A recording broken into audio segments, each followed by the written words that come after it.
Hi, everyone, and welcome to Changemaker Chats, a series about passionate people working to change our region into a community where all people thrive, regardless of their income, race, or place.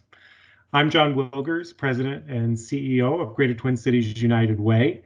I'd like to welcome and introduce today's guest, Gaye Adams Massey, CEO of YWCA St Paul, a Greater Twin Cities United Way nonprofit partner. Welcome, Gaye, and thanks for joining us. Thank you. It's my pleasure. Why don't we start out by you telling us about your work at YWCA St Paul? As you said, I have the privilege of serving as the CEO at YWCA St Paul. Our mission is to eliminate racism and empower women. That's one of the things that drew me to the organization. And it's a mission that I think couldn't be more urgent right now. We've got a relatively high quality of life here in Minnesota, but we also have some of the nation's worst racial disparities and inequities, in education and health, employment, income, criminal justice, and housing. And many of the challenges faced by Minnesotans of color really disproportionately affect women and the children, in their families. So it's a real wonderful opportunity that I have to work with an organization that focuses on both offering programs that help individuals trying to overcome barriers in these areas of disparity, and advocating in community around policies that help eliminate racism and these inequities. So being able to do both of those things at YWCA St Paul is really meaningful for me.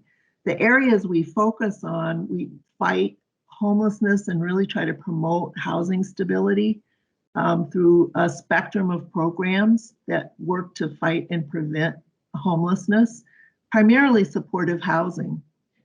We also have employment and economic development programs that focus on helping people develop skills and access living wage, really thriving wage jobs. And we do youth empowerment work with young people 15 to 24, really focused on developing leadership skills, being ready for employment and academic achievement. So those are our areas of focus, and they're all so critical for today. They are really critical today. You talked about having racism, right at the center of your mission. And certainly the impacts of racism have been, amplified in this past year as we've seen the impacts of the pandemic and also the impacts of, the murder of George Floyd and the resulting civil unrest. How have these events, if you will, impacted your organization?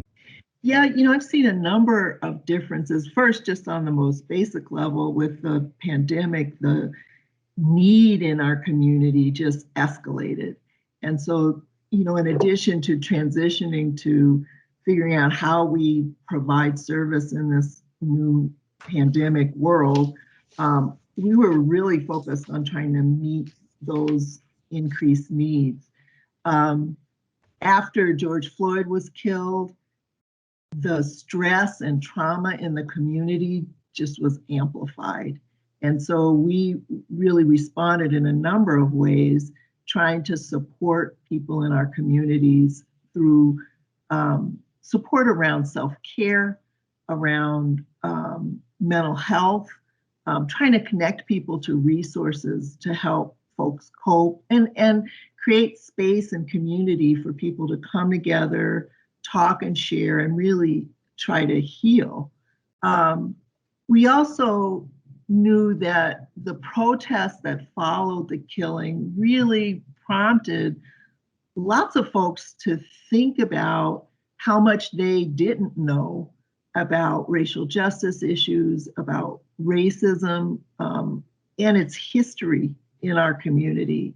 And so we began to offer more opportunities to help people on their learning journey. We offered a 21-day racial equity and social justice challenge where we sent emails to folks every day with podcasts, articles, videos, other bite-sized pieces of information on topics that would allow them to expand their understanding.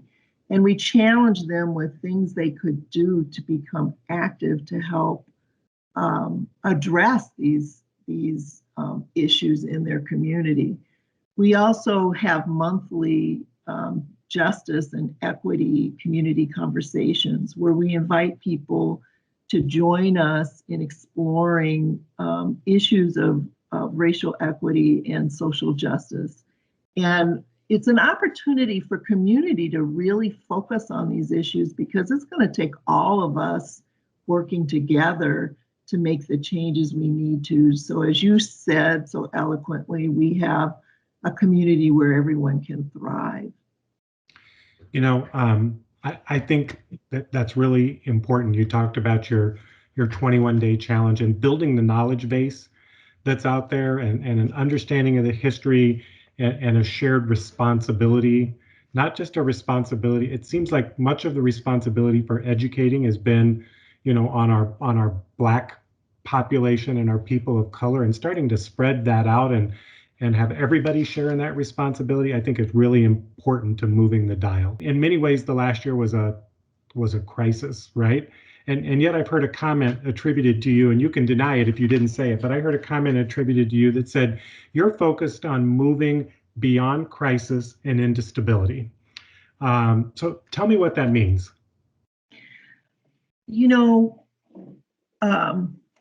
I'm gonna step back to something you said and connect it to what you asked. Okay.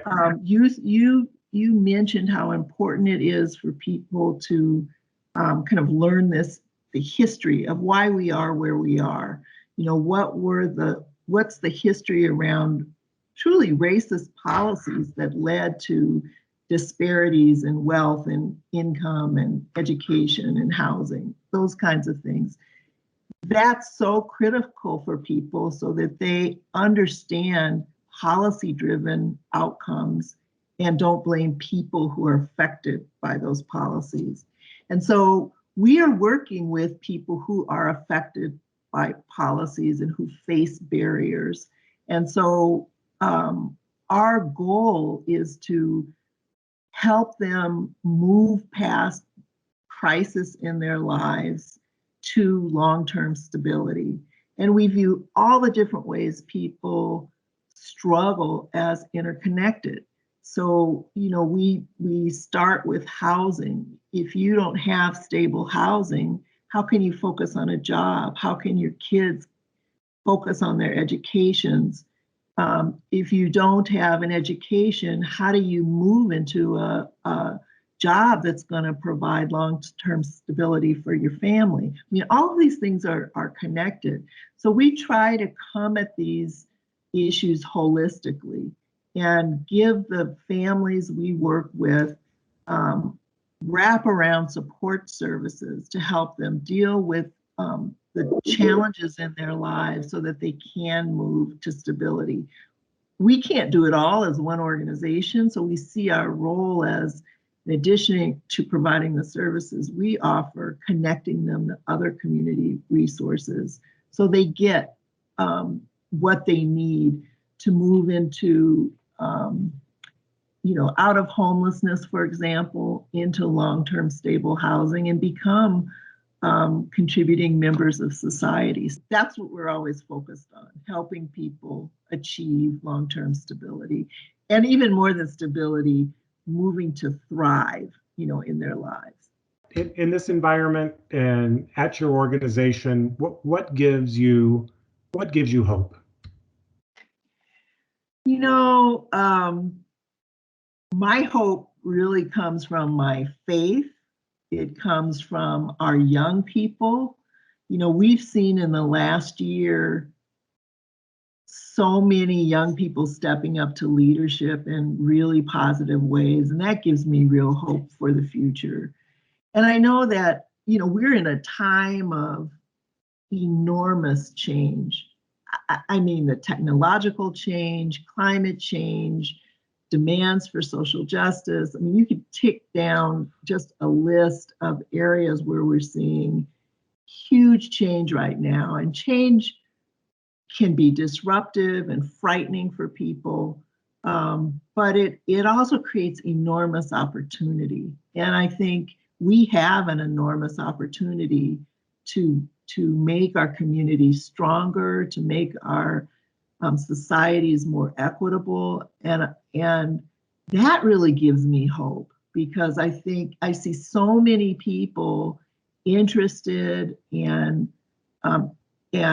anxious to work on these issues to leave a better world for their kids, and that makes me excited to be a part of this work, and really hopeful for a better future.